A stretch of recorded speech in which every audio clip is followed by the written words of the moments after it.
Welcome to Wallace and Wire. Today we're talking about Ramli bin Ahmad Noor's intervention regarding a controversial statement in Parliament during the 2026 federal budget debate. Yeah, this was quite a moment. It's really more than just procedural stuff, isn't it? It's about defining the boundaries for political speech in the Dewan Rakyat. Especially when sensitive topics like race and religion get tangled up with, well, very charged international comparisons. Exactly. The Deputy Speaker, Ramli bin Ahmad Noor, he really had to perform a balancing act this week, navigating a real minefield, you could say. Okay, so let's dig into the core issue. It all started with the Member of Parliament for Penkalan Shepa, Ahmad Marzuk from the Islamist Party. That's right.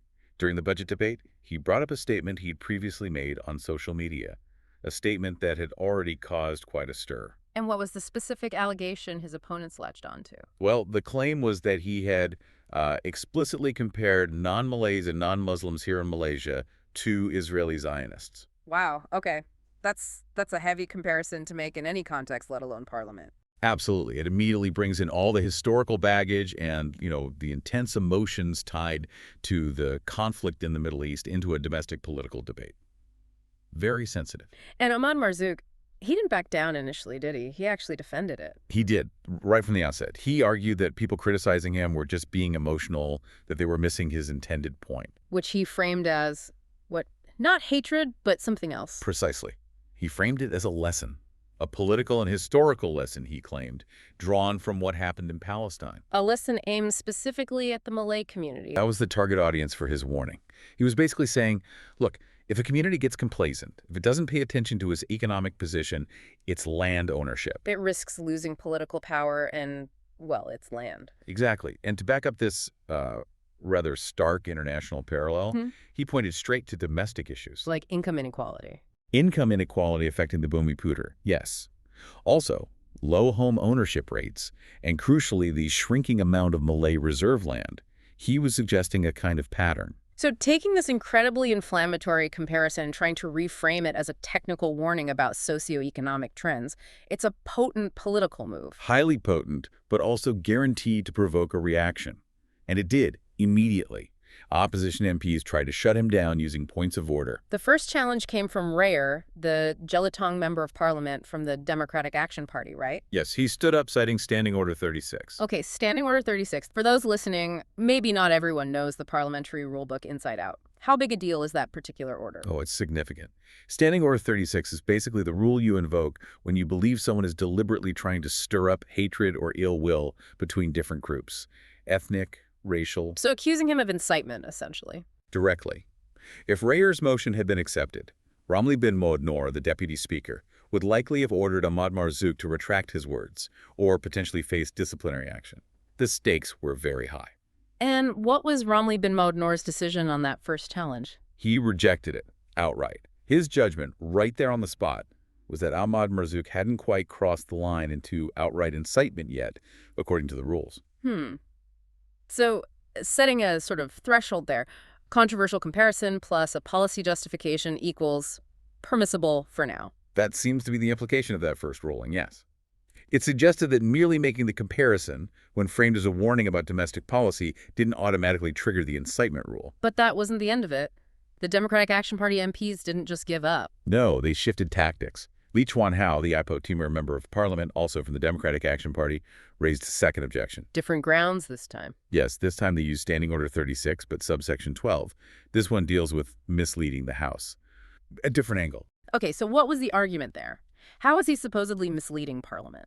The argument was that by referencing his controversial Facebook post within the Dewan Rakyat, Ahmad Marzuk was essentially trying to legitimize it, using the parliamentary platform, to give weight to an inflammatory statement made outside. So basically saying, you're using parliamentary privilege to sneak dangerous ideas onto the official record. That was the essence of it, accusing him of trying to normalize something highly problematic through the parliamentary process. And the Deputy Speaker's response to that, the misleading accusation. Ramli bin Ahmad Noor rejected that motion too. He stated very clearly he didn't see an intent to mislead the House in that context. So 2 challenges down, both rejected. That's quite significant. It really is. It effectively meant that, for the moment at least, the statement, however controversial, was deemed acceptable parliamentary discourse, provided it had that policy justification attached. The deputy speaker was, in effect, protecting the MP's right to voice that opinion in the chamber. But then things heated up again, didn't they? Another MP jumped in to support Ahmad Marzuk. Yes, that was Awang Hashim, the member of parliament for Pindang. He didn't just defend Ahmad Marzuk, he kind of doubled down on the original point. How so? He called the comparison a reminder out of goodwill. And then he explicitly brought up the history, mentioning how Zionist Israelis acquired land through purchase and sale, leading to conflict. Using that extremely sensitive historical parallel, again, to justify the warning about safeguarding sovereignty and rights here. Exactly. And he turned it around, saying the real provocation was coming from the MPs who were trying to stop the warning from being aired, basically blaming the critics. And predictably, that just poured fuel on the fire. Oh, absolutely. Yeah. Lee Chuan Hao, Rayer, and Ram Karpal Singh, another Democratic Action Party MP, they were all up protesting again almost instantly. Awang Hashim's defense didn't calm things. It reinforced the analogy. So after all this back and forth, these points of order, the defenses, Ramli bin Mohd Noor had to make a final call, didn't he? Lay down the law and where the limits are. He did. He reiterated his earlier rulings that, in his judgment, the line hadn't been crossed. Yet. That's a key word there. A very key word. He emphasized that Parliament thrives on a certain degree of free speech, even uncomfortable speech. That's the spirit of the House, as he put it. Some might find it hard to believe he genuinely didn't see any potential for misleading or incitement in those remarks. Perhaps it was more about avoiding a precedent. That's certainly a plausible interpretation. Setting a precedent that could easily stifle debate might have been a concern.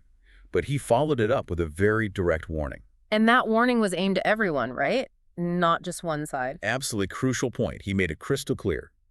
If that line is crossed in the future, if the rhetoric shifts from controversial policy talk to undeniable incitement, He would step in. Personally. And he stressed it wouldn't matter if the MP was from the opposition or the government side. Impartiality was the message. He put everyone on notice. That emphasis on applying the rules equally is vital for perceptions of fairness in the Dewan Rakyat.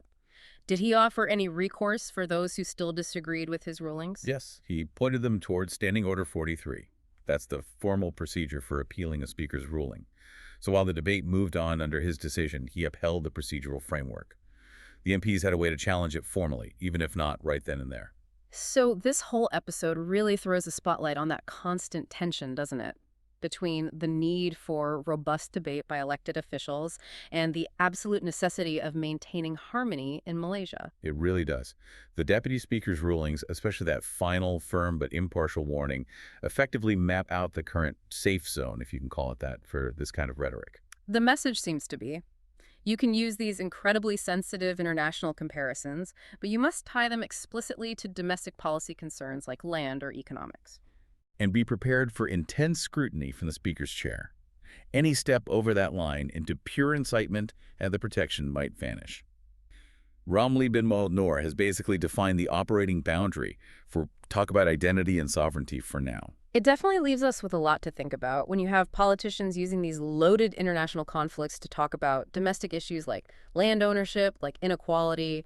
Where do you, listening right now, think that ethical line should actually be drawn in public debate? It's a tough question Parliament itself is clearly still wrestling with. Remember to like and subscribe for more videos like this.